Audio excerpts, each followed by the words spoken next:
بسم اللہ الرحمن الرحیم۔ ذکر چل رہا تھا غزوہ خیبر کا۔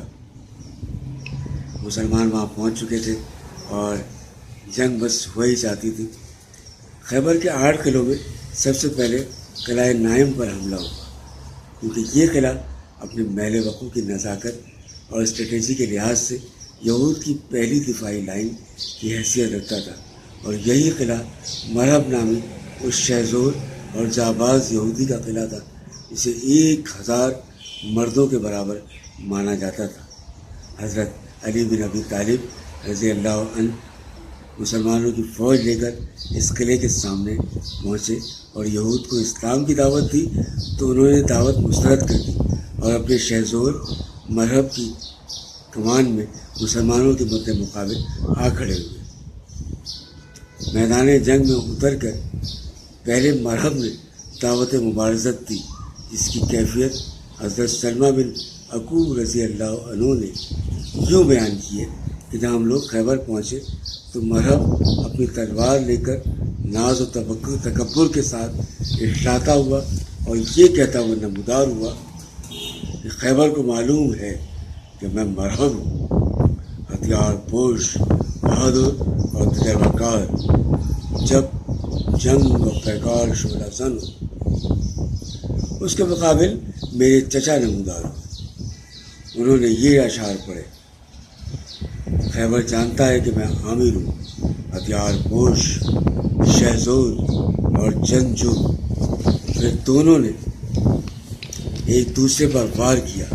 مرحب کی تلوار میرے چچا حضرت عامر رضی اللہ عنہ کی ڈھال میں جا چبھی اور عامر رضی اللہ عنہ نے اسے نیچے سے مارنا چاہا، لیکن ان کی تلوار چھوٹی تھی۔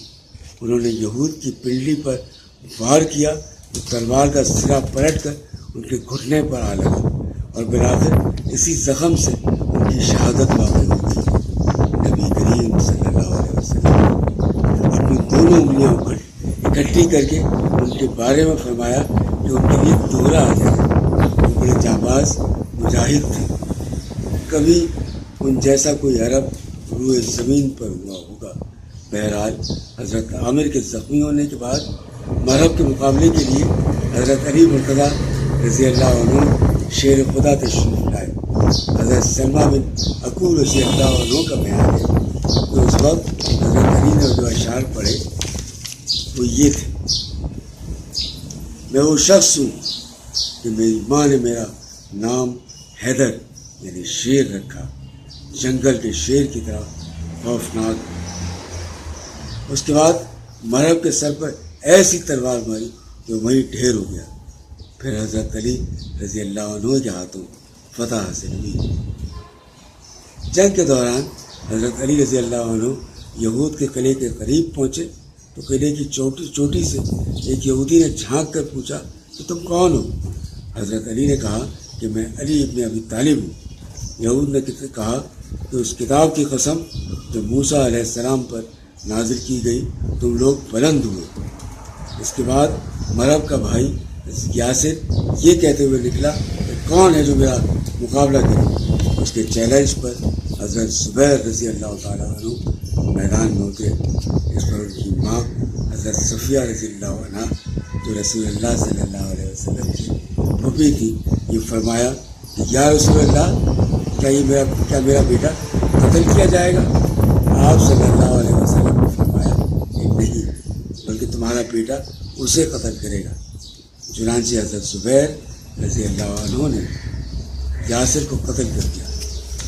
اس کے بعد حسن نائم کے قلعے کے پاس زوردار جنگ ہوئی، جس میں کئی سربراہوردہ یہودی مارے گئے اور دیگر یہود کے چھکے چھوٹ گئے۔ چنانچہ وہ مسلمانوں کا حملہ روک نہ سکے۔ بعض ماخذ سے معلوم ہوتا ہے کہ یہ جنگ کئی دنوں تک جاری رہی اور اس میں مسلمانوں کو شدید مشکلات کا سامنا کرنا پڑا۔ تاہم یہود مسلمانوں کو زیر کرنے سے مایوس ہو چکے تھے، اس لیے چپکے اس قلعے سے منتقل ہو کر قلعہ صاحب میں چلے گئے اور مسلمانوں نے قلعہ نائم پر قبضہ کر لیا۔ قلعہ نائم کے بعد قلعہ صاحب بن معاذ کی قوت اور حفاظت کے لحاظ سے دوسرا سب سے اہم اور مضبوط قلعہ تھا۔ مسلمانوں نے حضرت حباب بن منظر انصاری رضی اللہ عنہ کی کمان میں اس قلعے پر حملہ کیا اور 3 روز تک اسے گھیرے رکھا۔ تیسرے دن رسول اللہ صلی اللہ علیہ وسلم نے اس قلعے کی فتح کے لیے خصوصی دعا فرمائی۔ ابن اسحاق کا بیان ہے کہ قبیلہ اسلم کی شاخ بنو سہم کے لوگ رسول اللہ صلی اللہ علیہ وسلم کی خدمت میں حاضر ہوئے اور عرض کیا کہ ہم لوگ تھک کر چور ہو چکے ہیں اور ہمارے پاس کچھ نہیں ہے۔ رسول اللہ صلی اللہ علیہ وسلم نے فرمایا کہ یا اللہ، تجھے ان کا حال معلوم ہے، تو جانتا ہے کہ ان کے اندر قوت نہیں اور میرے پاس بھی کچھ نہیں کہ میں انہیں دوں، لہٰذا انہیں یہود کے ایسے قلعے کی فتح سے سرفراز فرما جو سب سے زیادہ کارآمد ہو اور جہاں سب سے زیادہ خوراک دستیاب ہو۔ اور جب دعا فرمانے کے بعد نبی کریم صلی اللہ علیہ وسلم نے مسلمانوں کو اس قلعے پر زوردار حملے کی دعوت دی تو حملہ کرنے میں بنو اسلم ہی پیش تھی۔ اس حملے میں بھی قلعے کے سامنے مبارزت اور مار کاٹ ہوئی۔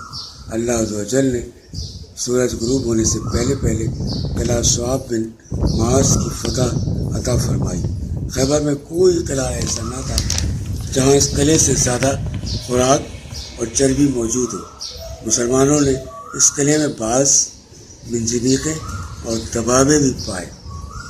غزوہ خیبر کا ذکر ابھی جاری ہے۔ وما علینا الا البلاغ۔